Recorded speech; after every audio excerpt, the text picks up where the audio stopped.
Gracias, pastor. Un feliz día para todos.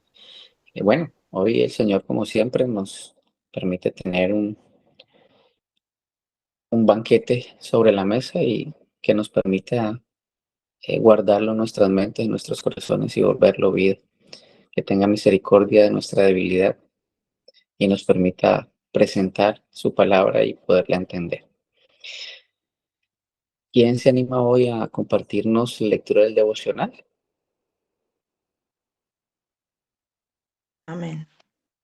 Bien pueda, mi hermana, por favor. Junio 8. La pregunta de Gedeón. Y el ángel del Señor se le apareció a Gedeón y le dijo: El Señor está contigo, valiente guerrero. Entonces Gedeón le respondió: Señor mío, si el Señor está con nosotros, ¿por qué nos ha ocurrido todo esto? ¿Y dónde están todas sus maravillas que nuestros padres nos han contado diciendo: ¿No nos hizo el Señor subir a Egipto? Pero ahora el Señor nos ha abandonado y nos ha entregado en manos de los madianitas. Jueces 6, 12 al 13. El momento en Jueces 6, cuando Gedeón se encuentra con un ángel, es dramático e incongruente. El ángel lo llama como un valiente guerrero, mientras se esconde en un lugar en su intento de trillar trigo sin ser vistos por los madianitas. Juan 6:11. No hay mucho poder o valor en él. Es como si Dios enfocara la cámara en Gedeón como un micros- microcosmos de su pueblo. Tal vez en ese momento Gedeón miró por encima de su hombro, preguntándose si el saludo era realmente para él. Después de todo, Dios había permitido que su pueblo se rebajara a esconderse en cuevas. Así que preguntó: si el Señor está con nosotros, ¿por qué nos ha sucedido todo esto? Es una pregunta sensata. Si Dios es quien dice ser, entonces, ¿por qué permite circunstancias preocupantes en nuestras vidas? Seguramente podemos relacionarnos. Todas nuestras vidas están llenas de peros y porqués. Sin embargo, debemos sentirnos alentados a saber que si Dios pudo responder a la pregunta de Gedeón, a los gritos de Israel, seguramente puede manejar nuestras preguntas difíciles, incluso si su respuesta no siempre es lo que esperamos.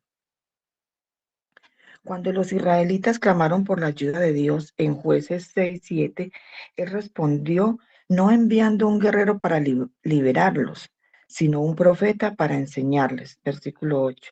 Dios sabía que necesitábamos escuchar su palabra en medio de sus pruebas. En última instancia, necesitaban volver a Él y confiar en sus promesas. El profeta le dijo en resumen lo que el ángel le diría a Gedeón: el Señor está con ustedes. La presencia de Dios y la existencia de pruebas pueden coexistir. Las preguntas que planteamos finalmente no se responden en una lista de 5 sencillos pasos, sino en la revelación de Dios en sí mismo a través de su palabra. En el caso de Gedeón, la respuesta de Dios parecía ser una respuesta en absoluto. No hubo diálogo sobre las circunstancias de Israel, ni ninguna explicación sobre sus enemigos. En cambio, el Señor se volvió hacia Gedeón y le dijo, y el Señor lo miró y le dijo: ve con, ve con esta tu fuerza y libra a Israel de la mano de los madianitas. ¿No te he enviado yo? Jueces 6:14. Gedeón se sintió inadecuado. ¿Cómo libraré a Israel? Mi familia es lo más pobre en Manasés y yo el menor de la casa de mi padre. Jueces 6:15. Pero es cuando admitimos nuestra insuficiencia que Dios comienza a obrar en nosotros. Hasta que lleguemos a ver nuestra debilidad, no estaremos inclinados a orar, a caminar firmemente a través de las pruebas o a dejar de confiar en nosotros mismos. Solo cuando conozcamos nuestros propios defectos y escuchemos la promesa de Dios de estar con nosotros y trabajar y a través de nosotros nos comprometeremos a servirles con todo lo que tenemos. aunque nos sintamos débiles y lo seamos, porque en su palabra Dios permite que nuestra debilidad más la fuerza de Dios es suficiente para cualquier tarea a la que Él nos llame. Filipenses 4:13. Amén. Amén, mi hermana, muchas gracias. Bueno, un saludo especial a todos. Eh, ¿Por qué es y para qué es? Eh, Perdón, peros y por qué es. Ese es el resumen de la vida de alguien que tal vez quizá eh, no conoce al único y verdadero Dios, o tal vez quizá ha perdido de vista el Evangelio de Cristo. Porque la pregunta en todas las circunstancias que atravesamos en el día a día, siendo hijos de Dios, es ¿para qué? Y el Señor nos ha estado respondiendo esta pregunta desde el día uno, desde el momento que iniciamos estos devocionales. El Señor nos ha mostrado que hay una pregunta que siempre debemos hacer y es ¿para qué? Y la respuesta es muy simple y vamos a explorarla en el transcurso de este estudio. Filipenses 4:10. En gran manera me gocé en el Señor de que ya al fin habéis revivido vuestro cuidado de mí, de lo cual también estabais solícitos, pero os faltaba oportunidad. No lo digo porque tenga escasez, pues he aprendido a contentarme cualquiera que sea mi situación. Sé vivir humildemente y sé tener abundancia en todo, y por todo estoy enseñado, así para estar saciado como para tener hambre, así para tener abundancia como para padecer necesidad. Todo lo puedo en Cristo que me fortalece. Y este versículo, al igual que algunos que hemos estudiado en el pasado, eh, es muy mal entendido tanto por la iglesia y usado por aquellos que no son creyentes, como una frase de victoria, una frase de empoderamiento, de todo lo puedo en Cristo que me fortalece. Pero si nos devolvemos 2 versículos, 3 versículos, y si nos adelantamos otro poquito, nos vamos a dar cuenta que no tiene el sentido de positivismo y de piensa que puedes, piensa que eres capaz, y porque eres hijo del rey y todo lo puedo en Cristo. No, no, no. Lo que está diciendo es que no importa las circunstancias, no importa dónde el Señor me haya puesto, no importa si hay lágrimas de dolor, no importa si hay risas de alegría, no importa cualquiera que fuere la situación en que estoy aquí y ahora, todo lo puedo en Cristo que me fortalece. Él va de la mano conmigo y me va llevando y me va dando de su fuerza y de su poder. Entonces no tiene nada que ver con lo que tal vez quizá podríamos haber entendido en algún momento. Y vamos a iniciar revisando precisamente esta porción, Filipenses 4 del 10 al 13. Dice, en gran manera me alegré en el Señor de que ya al fin hayáis revivido vuestro interés por mí. Ciertamente lo tenéis, pero os faltaba la oportunidad de manifestarlo. La carta a los Filipenses es principalmente una carta de agradecimiento. Antes de llegar a esta sección en la que él expresó su gratitud, trató el tema de la experiencia cristiana. Este ha sido el tema desarrollado por toda su carta. Y al llegar a este punto, les agradeció su donativo, les agradeció su apoyo en especie económico. Por 2 años la iglesia de Filipos había perdido el contacto con Pablo. No supieron dónde se encontraba él.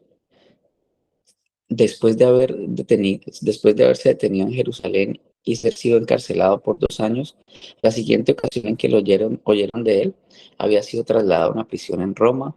Los filipenses se disculparon por no haber estado en comunicación con él y por no haberle hecho llegar sus donativos durante ese periodo. El apóstol les disculpó en un estilo muy amable y comprensivo. Otra versión tradujo este versículo de la siguiente manera. Me alegro muchísimo en el Señor de que al fin hayáis vuelto a interesaros en mí. Claro está que teníais interés, solo que no habías tenido la oportunidad de demostrarlo. Con estas palabras, Pablo reconoció que al haber perdido el contacto con él no habían tenido la ocasión de ayudarle. Pregunta, ¿estamos continuamente pensando cómo hacer para que el reino de los cielos se extienda? ¿Cómo utilizar todo lo que el Señor me ha provisto para que el reino de los cielos crezca en la tierra? Incluyendo todo, absolutamente todo. Recuerda que la sangre de Cristo nos compró 24 horas del día, no de las 5:30 a las 7:30 de la mañana, y el miércoles que tal vez haya estudio, o el jueves, y el domingo, no, 7 días de la semana, 365 días al año. Y lo que el Señor provee es para la extensión del reino, para que sus siervos hagan lo que están destinados a hacer, y es extender el reino de los cielos en la tierra, en mostrar a Cristo en cada acción, en cada interacción, en cada situación. Recuerden, fruto, Cristo mismo, mostrándose a través de cada uno, de su iglesia, a través de su cuerpo. Versículo 11. No lo digo porque tenga escasez, pues he aprendido a contentarme cualquiera sea mi situación. Pablo dijo que nunca les había dirigido una petición de ayuda. Había aprendido a conformarse con lo que tenía, adaptándose a cualquier situación, ya fuera en la cárcel o fuera de ella. Muchos de nosotros, que si todo va bien y pasamos por situaciones que nos parecen adecuadas, entonces estamos satisfechos, contentos. Gloria a Dios, el Señor es bueno para siempre, su misericordia. Eso quiere decir que dependemos de las circunstancias de la vida para nuestra satisfacción.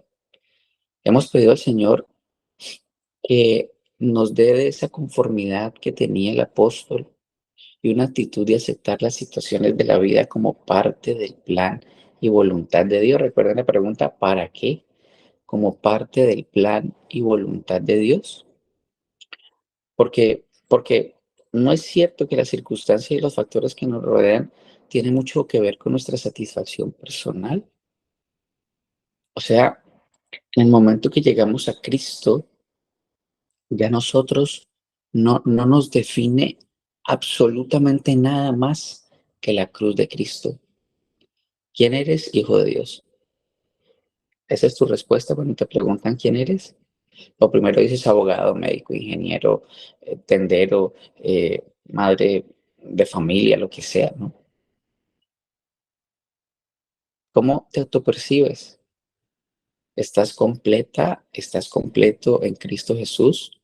O siempre hay un faltante? Es que si tuviera tal cosa, es que si tuviera tal otra, es que sí, es que sí, es que sí, es que sí, es que sí, es que sí, es que sí, es que sí, tal vez el Señor me permitiera nacer de nuevo, tal vez, porque el contentamiento es estar satisfechos en Cristo Jesús, sin importar lo que tus ojos estén viendo, porque su plan es mejor que el nuestro. Recuerden lo que es la fe, esa convicción de lo que no se ve, pero Él ya la vio, Él ya la vio. Estamos esperando que Cristo venga y no podemos ver, pero Él es el que ve. Nosotros confiamos de que ese ojo ve mejor que el nuestro. Versículo 12. Sé vivir humildemente y sé tener abundancia, y en todo y por todo estoy enseñado. Así, para estar saciado como para tener hambre, para tener abundancia como para padecer necesidad. Entonces, otra versión dice, sé lo que es vivir en la pobreza y lo que es vivir en la abundancia. He aprendido a vivir en todas las cosas y cada una de las circunstancias, tanto para quedar saciado como para pasar hambre, a tener de sobra como a sufrir de escasez.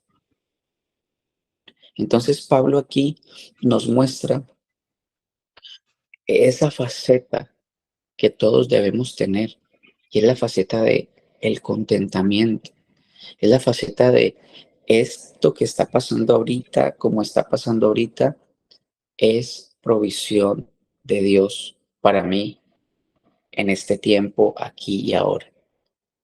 ¿Para qué? Para su gloria y la extensión de su reino. Recuerda que la palabra de Dios dice en Juan capítulo 15 que al que lleva fruto, Él lo poda para que lleve más. Y podar, mi hermano, duele. Iglesia, duele, duele,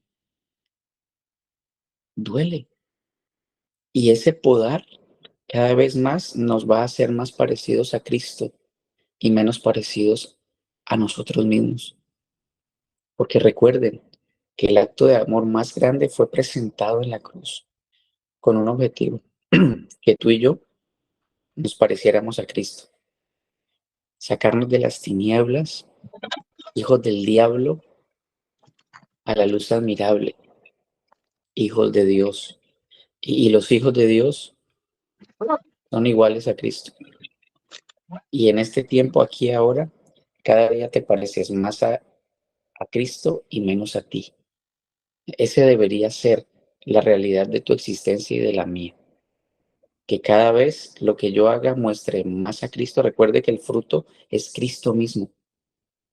Si lleváis fruto es porque estás mostrando a Cristo. Porque la mata de uva da uva. La mata de Cristo da a Cristo. No hay, no hay otra manera de verlo. Entonces, ahorita llegamos a aquel versículo que vimos ahorita. Todo lo puedo en Cristo que me fortalece. Victoria, victoria. Todo lo puedo en Cristo. Yo soy capaz. Yo poderoso. No, no, esto está muy alejado de lo que la palabra de Dios nos está presentando el día de hoy. Otra versión dice, y a todo puedo hacer frente, pues Cristo es quien me sostiene. Mira cómo cambian en las palabras e inmediatamente el sentido lo podemos ver. Cuando la palabra de Dios dice nada, es nada. O sea, tú no puedes decir un poquito, no, es nada, es absolutamente nada. Por ejemplo, en Filipenses 4:6, por nada estéis afanosos. Y cuando el Señor dice nada, es nada. Nada, pues Cristo es quien me sostiene. Recuerda, todo puedo, a todo puedo hacer frente, pues Cristo es quien me sostiene. Es decir, cuando la palabra de Dios dice nada, entonces es nada. Y como tenemos el Espíritu Santo viviendo dentro, como hemos sido regenerados, como el Señor sopló vida nueva en nosotros, entonces podemos decir, sí, Señor, sí, Señor. Y cuando dice todo, pues la palabra quiere decir todo. Y entonces leímos, todo lo puedo en Cristo, que me fortalece. Es decir, esta circunstancia que estoy viviendo hoy va a pasar porque Cristo me sostiene y todo lo puedo enfrentar. Recuerden que el Señor nunca nos va a dar nada que no podamos aguantar, jamás, nunca. Entonces, se reduce todo a creer en la palabra de Dios o no creer en la palabra de Dios. Punto. Si crees en tu Señor, tú solamente dices, sí, Señor. Si me duele, lloro, sí, Señor, pero tu plan es mejor que el mío. Mis hijos no se han convertido y están duros, duros, duros. Sí, Señor, es provisión tuya para aquí, para ahora. Ese jefe duro, ese esposo duro, esa situación complicada que nos arruga el alma. Sí, Señor, sí, Señor. Pablo dijo, todo lo puedo en Cristo, es decir, unido a Cristo. Recuerden, si permanecéis en mí y mis palabras en vosotros, entonces es La palabra es maravillosa, no se contradice. Entonces, unido a Cristo. En este contexto de la voluntad de Cristo para su vida, para cualquier cosa que Cristo tenga en su plan y propósito para que usted lleve a cabo, Él le proporcionará el poder y la fuerza para realizarla. Para cualquier don que Él le haya dado, Él le dará a usted el poder necesario para ejercitarlo. No, es que, es que él lo hace mejor que yo, que lo haga Él. No, no, no, no, no. Si el Señor te dio, Él te sostendrá. Él te sostendrá. Un don es una manifestación del Espíritu de Dios, perdón, en la vida del creyente. Mientras usted actúe unido a Cristo, usted tendrá fuerza y poder para desarrollarlo, unido a Él. Podemos ilustrar esto pensando en la fuerza motriz que tiene un tren, por ejemplo. Podemos observar los grandes trenes que viajan de un lado a otro en muchos países. Trenes que son capaces de hacer todo lo que un tren puede realmente hacer. El tren se dirige lleno de pasajeros o de carga de un lugar a otro. La potencia de su motor le permite subir las grandes montañas, aun cuando reduzca un poco la velocidad, pero esa limitación no lo detiene. Puede aumentar y disminuir su velocidad en cualquier momento, pero supongamos que el tren pudiera pensar por sí mismo y que un día decidiera apartarse de su camino, de ese camino que ya está establecido por el cual él debe andar, para visitar otras zonas, apartándose de las vías, buscando ir a otro lugar. Pero si el tren se apartase de sus vías, ¿qué ocurre? Se descarrila, porque el tren solamente puede ir por donde ya está designado que ande, que vaya. Se produciría una catástrofe. Quedaría impotente, reducido a un montón de hierros retorcidos. O sea, que el poderoso tren quedaría convertido en chatarra. Y todo por haber abandonado el camino, la vía. Entonces, tú y yo fuimos hechos para adorar en todo tiempo, en todo lugar y bajo cualquier circunstancia. Puede ser un aparato muy bello estéticamente hablando, pero si no funciona para lo cual fue hecho, se desecha y es inútil. Y eso es exactamente lo que Pablo quiso decir en la frase, todo lo puedo en Cristo. Esa es la vía, ese es el camino. Recuerde, ¿quién es el camino? Mis ideas, mis pensamientos, lo que yo creo que es mejor para mí, lo que yo creo que me trae tristeza, lo que yo creo que me trae alegría. ¿Cuál es el camino? Hasta donde recordamos, hay un solo camino y se llama Cristo. Y ese es el camino que debemos recorrer, que debemos andar. Se llama Cristo. Él se reveló en la palabra de Dios y nos reveló cuál es el camino. ¿Lo conoces? La pregunta, ¿estás completamente convencido de cuál es el camino que tú debes recorrer? Entonces, somos miembros de su cuerpo, que es la iglesia. Tú y yo somos iglesia. Tú y yo somos el cuerpo de Cristo, pero Él es la cabeza. Recuerden, para donde va la cabeza, para allá va el cuerpo. Si tú vas caminando y te mueves así, inmediatamente el cuerpo se mueve como acto reflejo. Sí, aquí. Y si mira para arriba, se detiene. Si mira para abajo, se detiene. Si mira hacia adelante, comienza a caminar. Si voltea para acá, va para acá. Hacia donde va la cabeza, hacia allá va el cuerpo. Entonces, Él es la cabeza del cuerpo y usted tiene que actuar en el contexto de su voluntad y del propósito que Él tiene para su vida. El para qué. El para qué. Nosotros estamos pegados en ¿por qué? Pero, ¿por qué? Pero, no. ¿Para qué? ¿Para qué? ¿Cuál es el propósito tuyo aquí y ahora?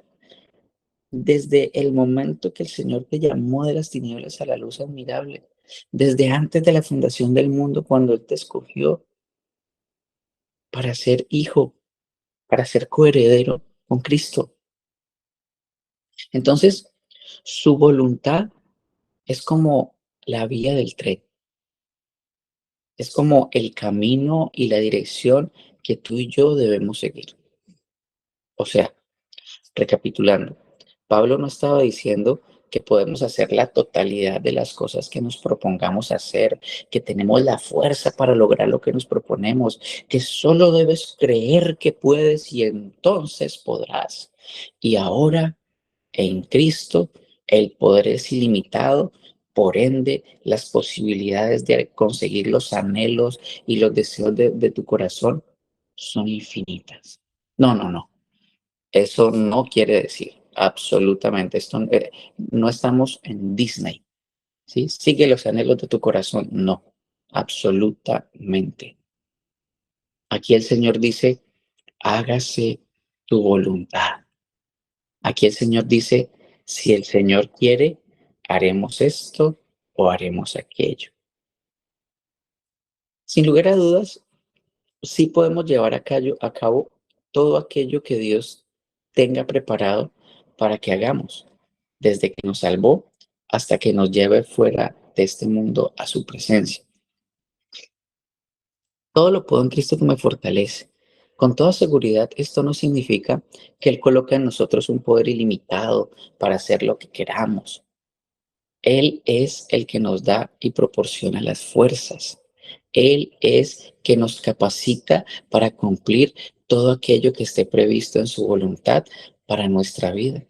Cuando actuamos de esta manera, unidos a Cristo, somos como el tren, avanzando sobre la vía, muy rápido, muy lento, pero estamos avanzando sobre la vía,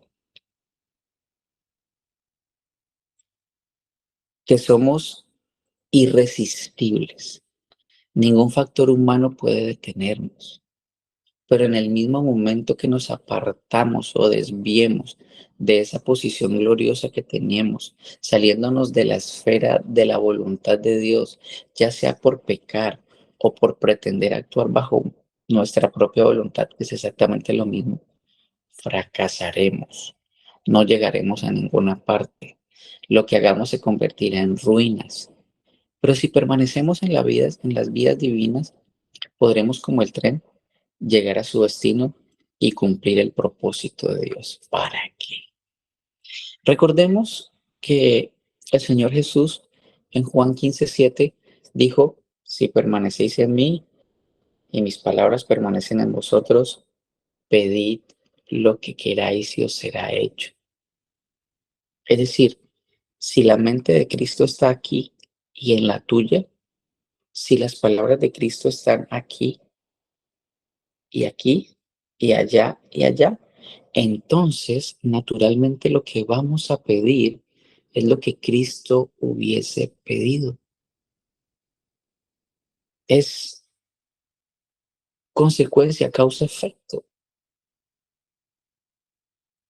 Entonces, antes de pedirle a Dios, asegurémonos del lugar en que estamos, porque resulta esencial estar bajo su voluntad.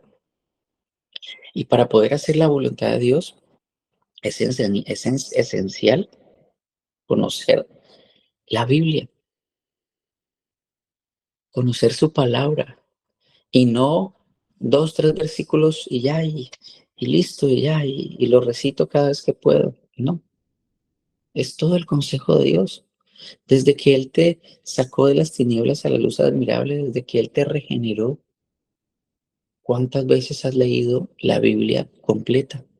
¿Cuántas veces has leído el consejo de Dios completo? Obviamente, con el discernimiento y la sabiduría que el Espíritu Santo da. ¿Cuánto tiempo pasa usted en contacto con la palabra de Dios? Y no se trata de leer una parte de la Biblia que nos guste especialmente. Es necesario tener el conocimiento total de la Biblia para tener una perspectiva completa de la voluntad de Dios para nuestra vida. Es decir, que tendremos una base firme sobre la cual actuar. No olvidemos el énfasis de los versículos que hemos estado tratando hoy. Hay alegría, hay satisfacción, hay un placer auténtico y absoluto en vivir actuando en el contexto de la voluntad de Dios, en hacer lo que Él quiere que hagamos. Y un ejemplo supremo lo tenemos en el Señor Jesús. Salmo 46:8 forma parte de la profecía del Antiguo Testamento porque registró las palabras de aquel que haría lo que Dios verdaderamente quería que hiciera. Y este pasaje anticipó proféticamente algunas palabras que Cristo pronunció en su primera venida a este mundo. Y el salmo fue citado en Hebreos, capítulo 10, del 5 al 7. Y allí vamos a destacar las siguientes palabras.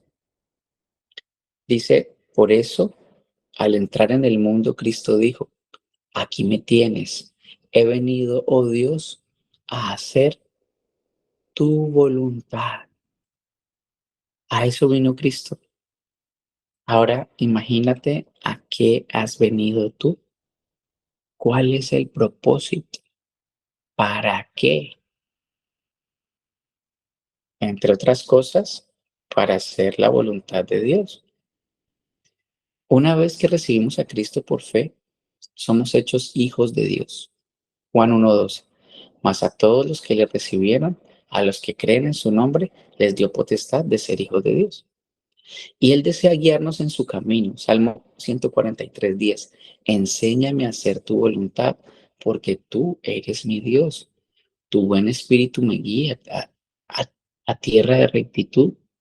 Es Él el que nos enseña a hacer la voluntad. Es Él el que nos da su voluntad. Es Él el que nos da el poder para hacer su voluntad. ¿En qué parte tú tienes el, el poder? En ninguno? Él es el que lo da. Y nos dice, permanezcan en mí. Es simple, es sencillo. La vida del cristiano no es, oh, no, es sencilla. Es simplemente permanecer en Él. Y sí, Señor, si tú dices que yo puedo todo de la manera como tú lo dices, yo voy a poderlo. Si tú dices que nada, entonces yo voy a poder nada. Si tú dices que sí, entonces yo voy a poder decir que sí, hacer que sí. Si tú dices que no, entonces yo voy a poder decir que no, porque la gloria es para ti. Dios nos está, Dios no está tratando de ocultarnos su voluntad. Él quiere revelarla. De hecho, ya nos ha dado muchas direcciones en su palabra. Por ejemplo, Tesalonicenses, dad gracias en todo, porque esta es la voluntad de Dios. En todo. Se murió en todo. Está enfermo en todo. Hay cáncer en todo. Hay triste en todo. En todo. ¿Qué parte de en todo no podemos entender? Acuérdense, es Él que nos da el poder de estar satisfechos y saciados sin importar las circunstancias. Debemos hacer buenas obras, Pedro 2, porque esta es la voluntad de Dios, que haciendo bien hagáis callar la ignorancia de los hombres insensatos, haciendo el bien. Mira, el Señor nos está diciendo, ¿cuál es el camino? Haciendo el bien. Tesalonicenses 4:3, pues la voluntad de Dios es vuestra santificación. ¿Qué quiere decir? Que te parezcas más a Cristo y te parezcas menos a ti. Esa es la voluntad de Dios. Entonces, la voluntad de Dios se puede conocer y demostrar. Romanos 12:2 dice, no os conforméis a este siglo, sino transformados por medio de la renovación de vuestro entendimiento, para que comprobéis cuál sea la buena voluntad de Dios, agradable y perfecta. Transformados por medio de la renovación de vuestro entendimiento. Permanecer en mí, en otras palabras, permanecer en mí. ¿Qué es lo que nos limpia? La palabra. ¿Qué es lo que nos guía? La palabra. ¿Qué es lo que nos sostiene? La palabra. ¿Quién es la palabra? Cristo. La conducta del creyente debe ser expresada en este mundo por la forma en que se comporta con las personas con las que mantiene contacto. Estas maneras de comportarse tienen que ser reguladas por algún medio. Y es tan fácil dictar reglas de conducta, haga esto, haga lo otro, haga aquello, uno, dos, tres, cuatro, cinco pasos para, tres pasos para, dos pasos para, no. No, no, no, eso no tiene absolutamente nada que ver. Y, y Pablo no estaba haciendo eso. Cristo, él nos liberó de la ley de Moisés, pero no lo hizo para colocarlos bajo otro sistema legal. No. Hay muchos creyentes en nuestros días que tratan de imponerse a sí mismos reglas de conducta y colocan mucho más énfasis en las restricciones y prohibiciones y en hacer esto y en no hacer aquello y en hacer aquello y no hacer esto, que con frecuencia estas restricciones que intentan someter, perdón, estas restricciones intentan someter a esa vieja naturaleza, pero dejan de lado el elemento controlador por excelencia, que es el espíritu. Si tú estás lleno del Espíritu Santo, si tú estás lleno de la palabra de Dios, las tentaciones las vas a ver pasar y van a poder ser resistidas. ¿Por qué? Porque el Espíritu Santo vive dentro. ¿Por qué? Porque Él te da la fuerza para poder decir no. Un creyente puede vivir sin pecar, sí. Y eso lo estamos viendo. Y lo hemos estado viendo en el transcurso de muchos estudios. Volviendo otra vez a Romanos 12:2, otra traducción dice: no vivas conforme a los criterios de este tiempo presente. Por el contrario, cambia tu manera de pensar para que así cambie vuestra manera de vivir y lleguéis a conocer la voluntad de Dios, es decir, lo que es bueno, lo que es grato y lo que es perfecto. Recuerden que en algún momento vimos que el gran problema estaba aquí, los pensamientos. ¿Qué tipo de pensamientos tengo? ¿En qué pienso? ¿En las cosas del mundo o en las cosas de Dios? Si pienso en las cosas del mundo, eso es lo que hay aquí adentro. Si pienso en las cosas de Dios, eso es lo que hay aquí adentro. Es simple. Entonces, es una orden. Por ende, si has nacido de nuevo, puedes cumplirla, pues el Espíritu de Cristo habita en ti. Si Él dice, no viváis conforme a los criterios de este mundo, si por el contrario, cambia vuestra manera de pensar para que así cambie vuestra manera de vivir y entonces puedas conocer la voluntad de Dios, tú lo puedes hacer.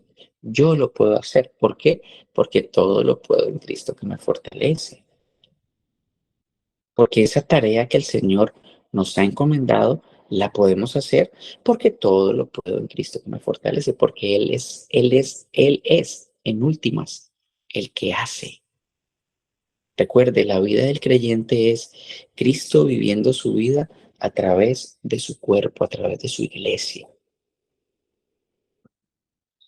Entonces, lo que Él está diciendo es recomendar con ahínco al creyente que no adapte su vida y su conducta a los que le rodean, ni aún a sus amigos cristianos, porque el punto de referencia no es mi compañero, mi compañera, el punto de referencia es Cristo. Y si esto logramos entenderlo hoy, vamos a estar bien. Entonces,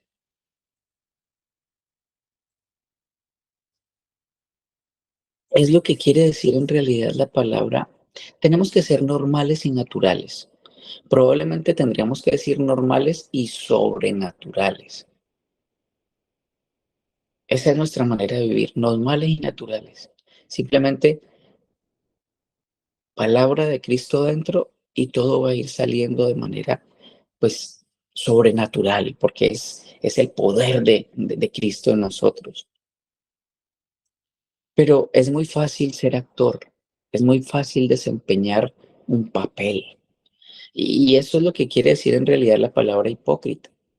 Esa misma palabra que viene del griego upócrites, que es la que se usa para los actores. Ellos están representando algo, ¿sí? Hipócritas, ¿sí? Incluye el significado de replicar. Es escuchar lo que dice o la señal del director de teatro y decir lo que se ha convenido decir cuando a uno le toca hablar en el momento oportuno. Eso es actuar. Y en nuestra vida diaria la hipocresía se describe en la actitud de aparentar lo que no somos. Estamos en la iglesia y sí, solamente nos falta la aureola aquí, pero saliendo de la iglesia eres un ogro, eres una ogra y estás iracundo y estás iracunda y estás molesta, estás insatisfecho, insatisfecha. Pero delante de los hermanos y del pastor, levanto las manos y lloro y Señor, no, eso es actuar. Es decir, aparentar lo que no somos. Shakespeare fue quien dijo algo acerca de que el mundo era como un escenario y que cada persona debía desempeñar su papel. Pero eso no debe ser el caso del creyente, que por el contrario debe ser genuino, porque el Espíritu Santo está obrando dentro de él, transformando su vida y renovando su entendimiento. Recuerden que todas las instrucciones y órdenes que da el Señor ya las podemos cumplir porque el Espíritu Santo está dentro de nosotros. Permitiendo al Espíritu de Dios renovar la mente del creyente, podrá probar la voluntad de Dios y comprobar que es buena. Desde el mismo momento en que usted y yo adoptamos una pose o fingimos ser algo diferente, lo que no somos en realidad, nos resulta imposible determinar la voluntad de Dios para nuestras vidas. Por eso, si nos rendimos a Él, la voluntad de Dios para el creyente se hace buena y se ajusta exactamente a la voluntad del creyente. Ahí, cuando el Señor dice que eso es pecado, pues simplemente por acción del Espíritu Santo, yo voy a estar de acuerdo. Eso es pecado. Cuando el Señor dice que eso es malo, yo voy a estar de acuerdo que es malo. Cuando el Señor dice que eso es bueno, yo voy a estar de acuerdo que eso es bueno. Entonces, agradable y finalmente es perfecta. En ese sentido, la voluntad del creyente y la voluntad de Dios estarían en la misma onda. Filipenses capítulo 4, versículo 13. Todo lo puedo en Cristo que me fortalece. Es decir, que el creyente puede hacer todas las cosas que están en la esfera de la voluntad de Dios. Resulta una experiencia hermosa, maravillosa, el no tener que fingir o actuar o desempeñar un papel, sino ser natural y permitir que el Espíritu de Dios se mueva y actúe por medio nuestro. Entonces, este pasaje nos da una secuencia importante. El Hijo de Dios se niega a conformarse al mundo y por el contrario se deja transformar por el Espíritu. Cuando su mente se renueva de acuerdo a las cosas de Dios, entonces puede conocer la voluntad perfecta de Dios. Y Romanos 7:5 dice, los que son de la carne piensan en las cosas de la carne, pero los que son del Espíritu en las cosas del Espíritu. Esos pensamientos antiguos que servían y se deleitaban en el pecado, ahora son guiados por el Espíritu Santo y se deleitan en su Señor. Conocer la voluntad de Dios para muchos se hace difícil porque requiere paciencia. La impaciencia y la inmediatez de este mundo la trasladamos al ámbito de vivir la fe, que es en Cristo.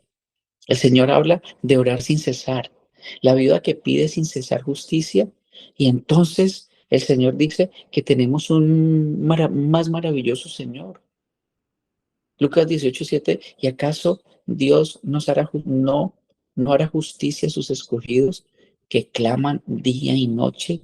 ¿Se tardará en responderles? Mira, vamos a pensar esto. ¿Qué harías tú que tienes hijos si ellos no te tuvieran en cuenta al tomar sus decisiones?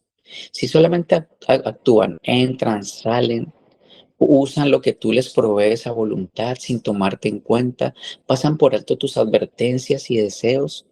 Es decir, tú existes, pero no existes. Pero cuando están con el agua al cuello, entonces llegan corriendo para que tú resuelvas los líos que han creado con su desidia, con su necedad y con el no escuchar lo que tú les has compartido. ¿Se parece a una situación cercana a ti? Tal vez tú, quizá. Pues esos hijos a que se refiere la historia somos tú y yo. Clamas al Señor por guía para tomar decisiones, pero clamas y clamas hasta que el Señor te conteste. O sea, vamos a hacer esto, vamos a comprar esto, vamos a ir aquí, vamos a ir acá. Y, y tú clamas y clamas esperando que la paz que sobrepase cualquier entendimiento llegue a tus corazones, que en el momento adecuado una persona te hable y te diga, y tú sabes que esa es la respuesta, o que escuches una prédica, o que escuches lo que sea, y tú sabes que es la respuesta, o 3 minutos después de haber tomado la decisión y para lavar tu conciencia simulando. Entonces vas y Señor, necesito tomar esta decisión, pero tú ya sabes en tu mente y ya has decidido que vas a ir a ese lugar o vas a estar con cierta persona o vas a hacer cierto tipo de cosa. No, así no es. Es natural querer conocer la voluntad de Dios, pero a veces queremos conocerla toda a la vez. Pero no es así como Él usualmente obra. Él nos revela paso a paso, u- un paso a la vez. Cada movimiento es un paso de fe y nos permite continuar confiando en Él. Lo importante es que mientras esperamos que nos siga dirigiendo, estamos ocupados haciendo el bien que sabemos que debemos hacer. Santiago 4:17, el que sabe hacer lo bueno y no lo hace, le es pecado. Tú ya sabes que tienes que hacer muchísimas cosas. Ponte a hacer eso mientras el Señor te contesta eso que necesitas. A menudo queremos que Dios nos dé detalles específicos sobre dónde trabajar, dónde vivir, con quién casarnos, qué auto comprar. Dios nos permite tomar decisiones y si nos sometemos a Él, Él tiene maneras de prevenir decisiones equivocadas. Hechos 16:7, y atravesando Frigia y a la provincia de Galicia, les fue prohibido por el Espíritu Santo hablar en la palabra en Asia. Y cuando llegaron a Misia, intentaron ir a Bitinia, pero el Espíritu no se los permitió. Permanentemente, Él guía al creyente hacia dónde debe estar. Un día alguien dijo, Señor, hasta aquí llego, depongo mis armas, no quiero sufrir más, no quiero llorar más, no quiero estrellarme más contra este mundo. Guíame tú. Y a partir de hoy, como Moisés, si tú no estás, no doy un solo paso. Cuanto mejor conocemos a una persona, más nos familiarizamos con sus deseos. Por ejemplo, un niño puede ver una pelota que rebotó al otro lado de la calle, pero no corre tras ella porque sabe que mi papá no quiere que yo haga eso. Es decir, no tiene que pedirle consejo a su padre sobre cada situación en particular. Él sabe lo que dirá su papá porque lo conoce. Y lo mismo es cierto en nuestra relación con Dios. Mientras caminamos con el Señor, obedeciendo su palabra y confiando en, en que tenemos el Espíritu Santo del que nos guía, nos damos cuenta que tenemos la mente de Cristo. 1 Corintios 2:16, porque ¿quién conoció la mente del Señor? ¿Quién le instruirá? A nosotros tenemos la mente de Cristo. Lo conocemos y eso nos ayuda a hacer su voluntad. Encontramos la guía de Dios fácilmente disponible. La justicia del perfecto enderezará su camino, mas el impío por su impiedad caerá. Proverbios 11:5. Si usted está caminando cerca del Señor y deseando de su verdad, de su voluntad para su vida, Dios va a colocar sus propios deseos en su corazón. La clave es desear la voluntad de Dios y no la suya. Y si debemos esperar por la guía, debemos esperar, debemos esperar.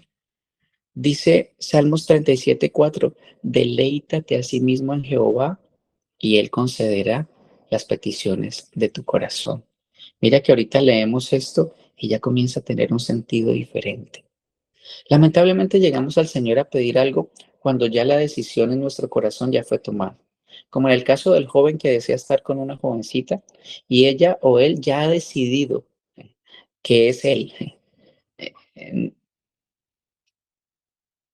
Entonces, recuerda, el anhelo es glorificar a Dios y esperar que Él ponga aquel o aquella que es quien el Señor tiene preparado. Al comprar una casa, un carro, al cambiarse de lugar de vivienda. 1 Corintios 10:31 dice, si pues coméis o bebéis o hacéis otra cosa, hacedlo todo para la gloria de Dios. ¿Para qué? Para la gloria de Dios, para la extensión del reino, para que tú te parezcas más a Cristo y menos a ti. Ese es el para qué de cada circunstancia en nuestra vida. 2 Corintios 12:9. Cada vez Cada vez Él me dijo, mi gracia es todo lo que necesitas, mi poder actúa mejor en la debilidad. Así que ahora me alegra jactarme más en mis debilidades para que el poder de Cristo pueda actuar a través de mí. Recuerden, Pablo tenía algo encima, un mensajero de Satanás que lo abofeteaba cada rato. ¿Y qué le enseñó el Señor Jesús con esto? Que lo único que necesitamos es la gracia de Él y ya la tenemos. Y que el poder de Él actúa mejor cuando yo entiendo que no puedo, cuando yo entiendo que no soy capaz, cuando yo entiendo que no estoy preparado, cuando yo entiendo que mis capacidades están muy por debajo de eso. Entonces ahí es el punto de partida para que el poder de Dios actúe con fortaleza para brillar a través de ti. Es cuando te consideras inadecuado e incapaz. No son tus calificaciones, tus aptitudes, la oratoria, ni el nivel educativo, la facilidad de palabra. Nada de eso es importante al momento de servir a Dios. Decir que Gedeón puso excusas y comenzó preguntando, bueno, ¿y con quién voy a salvar yo a Israel? En primer lugar, mire, de la tribu de Manasés. Manasés, recuerda, uno de los hijos de Moisés, que no tenía importancia. Ningún hombre ha destacado, ha salido de mi tribu. Mi familia no es bien conocida. No somos personas distinguidas. Y sucede que en la familia yo soy el menor. O sea, este hombre creía que era el último de todos los hombres de Israel que podía ser usado por Dios. Y tenía razón. El último era el último de todos los israelitas que Dios debió haber llamado. Nuestro problema hoy, iglesia, es que la mayoría de nosotros nos consideramos demasiado fuertes para que Dios nos use, demasiado preparados. No nos vemos demasiado capaces y en condiciones de ser usados por Dios. ¿No ha observado usted que Dios solo usa a las personas débiles?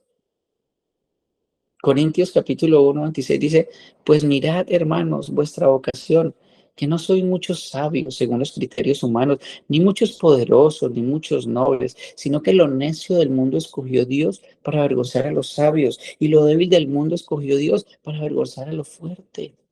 Dios usó a todos estos jueces porque ninguno de ellos era competente ni sobresaliente.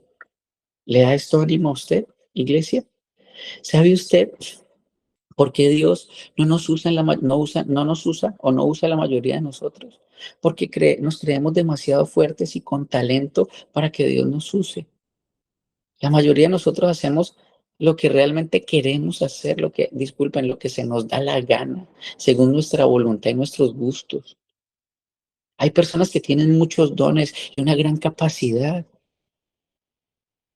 pero Dios no las está usando. ¿Sabe por qué?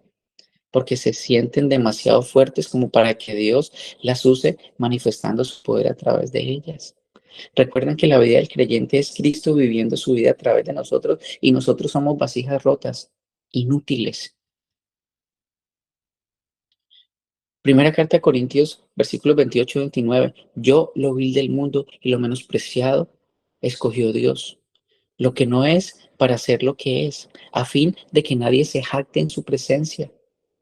Hay algo que no está bien en un cristiano y es la altivez, la prepotencia. Dios no usará la naturaleza humana carnal sin haberla sometido antes. O sea que si el Señor te quebranta y te rompe para que para que seas usado para su gloria. Cualquier cosa que uno haga en la debilidad de su propia naturaleza y de la cual se jacte es menospreciada por Dios. Dios la aborrece y no la puede usar. Dios quiere instrumentos débiles que se reconozcan como tales. y esos son los únicos que Él usará. Dios sigue este plan de acción para que ningún ser humano, como dice el apóstol Pablo, se jacte en su presencia. Cuando Dios está listo para hacer algo, escoge lo más débil para poder dejar claro que Él es quien lo está haciendo, que la gloria es para Él y no el brazo débil de un ser humano. No, ese es el método de Dios. Usted recordará cuando Moisés fue encontrado en la cesta de juncos en la orilla del río. Era un niño indefenso. Luego miren al faraón, Ramsés II, el más poderoso de los faraones que se sentara en el trono. Fue él quien edificó las grandes ciudades de Egipto.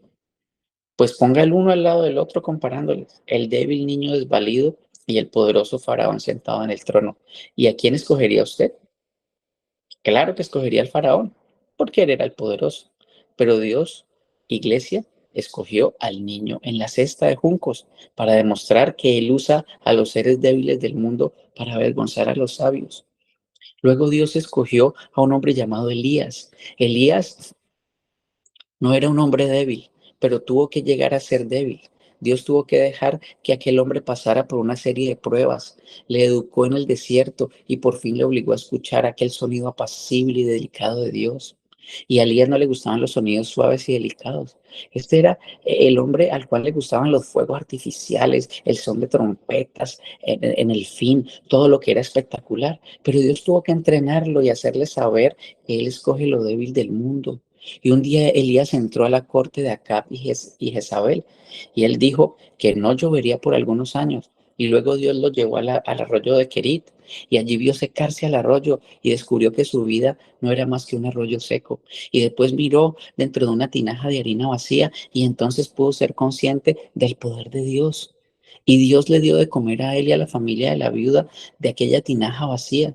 ¿Por qué? Porque Dios, iglesia, escoge y usa lo que se considera débil. Tenemos luego a Simón Pedro, que jamás le hubiera escogido a él, pues todo el mundo sabía que él era débil. Y nuestro Señor le dijo, serás un hombre de piedra, te haré tan sólido, tan estable como una piedra. Todo el mundo debió reír a causa de esto. Simón Pedro hasta renunció. En una ocasión le dijo, apártate de mí, Señor, porque soy un hombre pecador. Y lo que Pedro realmente quiso decir fue, ¿por qué no buscas a otro? He fracasado. Pero el Señor Jesucristo dijo, no temas, desde ahora serás pescador de hombres. En realidad el Señor Jesús dijo, tú eres el que yo quiero usar. Tú vas a predicar el primer sermón en el día de Pentecostés que me traerá a mí más de 3,000 personas. Dios ya lo había visto. Eso es la fe, mi hermano, mi hermana. Padre Celestial,